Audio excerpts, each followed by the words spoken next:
Better late Then never. than never. Né? O Doi falando better late, né? Melhor tarde do que nunca. Better late do que never. Então, 24, né, foram libertados. Mas isso é muito pouco. Né? Tinham sido duas, uma mãe e uma filha americanas israelenses, e que foram soltas, é claro, que o Hamas não é bobo, porque senão viraria uma guerra contra os Estados Unidos. Então, nós temos ainda, com esses 24, nós temos 214, né? 2 mais esses 24, 26, menos 240. Olha eu fazendo conta aqui, que desgraceira que está em Serrão. 214 reféns, não é muito pouco? Totalmente muito pouco. E aquele ponto que é grave, né? O terrorista fazendo, além do terror físico, o terror psicológico, que é o super usado na guerra. Esse é o pior dos terrores. Sabe o que eu fico pensando? Tem um paralelo bastante interessante que dá para se fazer com essa história, que a gente está vendo. Os Estados Unidos, superpotência, uma capacidade bélica, uma capacidade nuclear para dizimar qualquer país. Quem quiser, Ponto.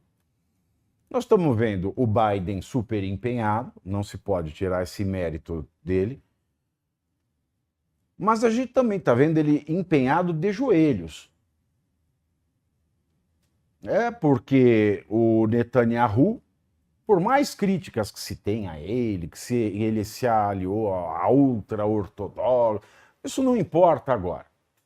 A resposta do Netanyahu foi a resposta que qualquer outro primeiro-ministro devia dar, que é, né, reagir, agir em legítima defesa do Estado de Israel.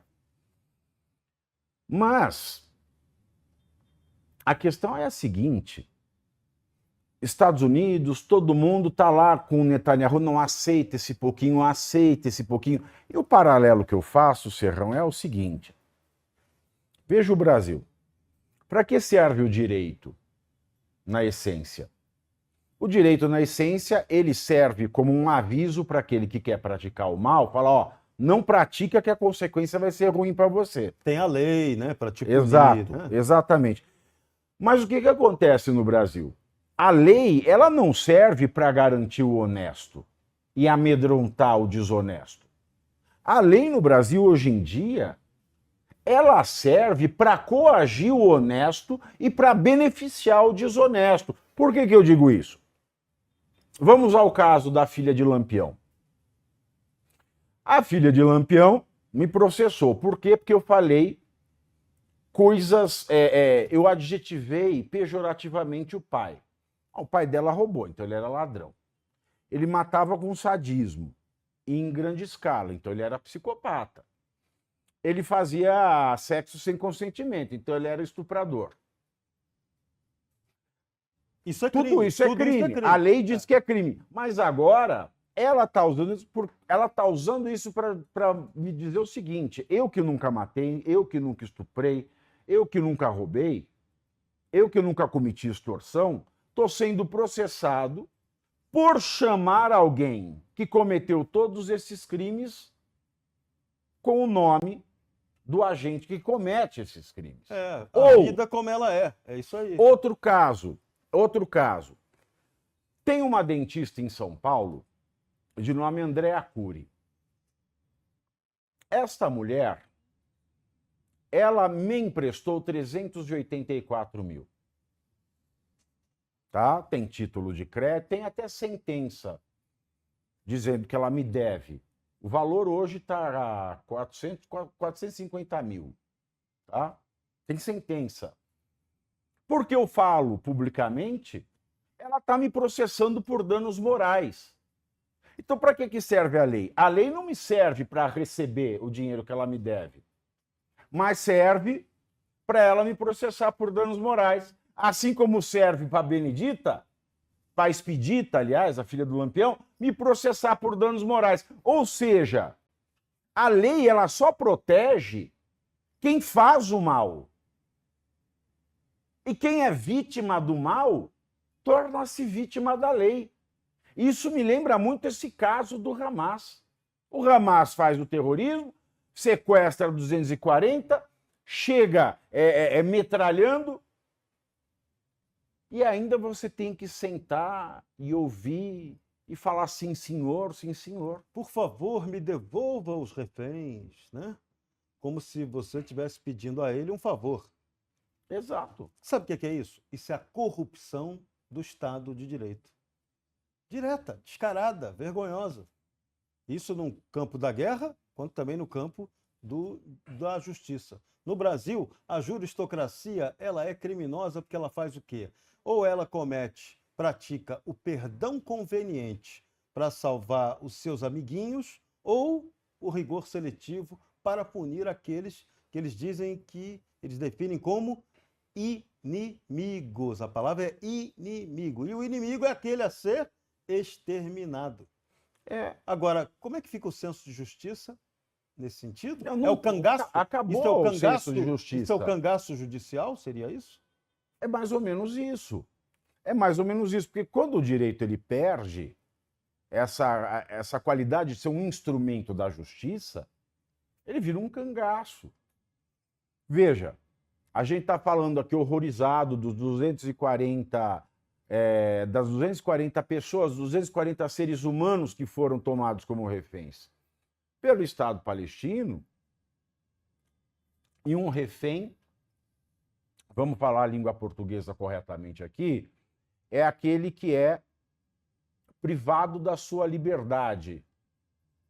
Privado da sua liberdade. Então, quem é vítima do sequestro é a privação de liberdade. Eu não preciso levar para um cativeiro, mas a partir do momento que eu não deixo você se movimentar, eu estou te sequestrando. Sim. Então, o refém é a vítima do sequestro.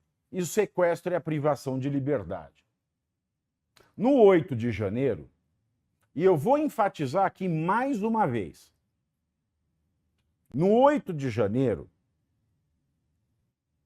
1.345 brasileiros foram denunciados e as denúncias foram aceitas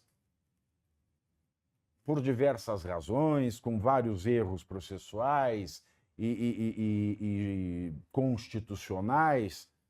E eu quero repetir aqui porque é importante, porque tem muito filha da porca que faz corte, então tem que sempre ter um integral.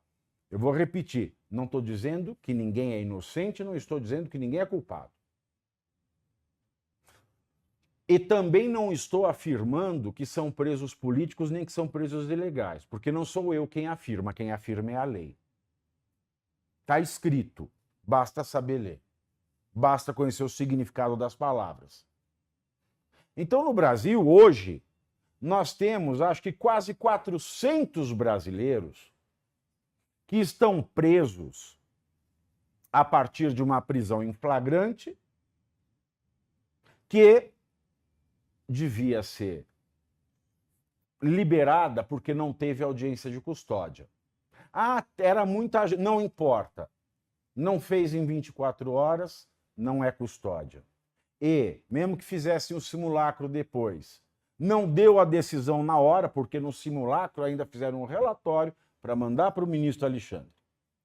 Então não teve custódia. Então já é ilegal uma manutenção de flagrante acima de 24 horas e além da audiência, do simulacro da audiência de custódia na qual não se decidiu nada. Foram presos políticos nesse tempo todo. Como a prisão preventiva pode ser decretada a qualquer momento, essa prisão poderia ter se tornado jurídica no momento da decretação da prisão preventiva. Mas a prisão preventiva ela requer o fumus comissi delicti, ou seja, que existam elementos fortes de que aquele seja o autor do crime, e para que isso exista precisa de individuação.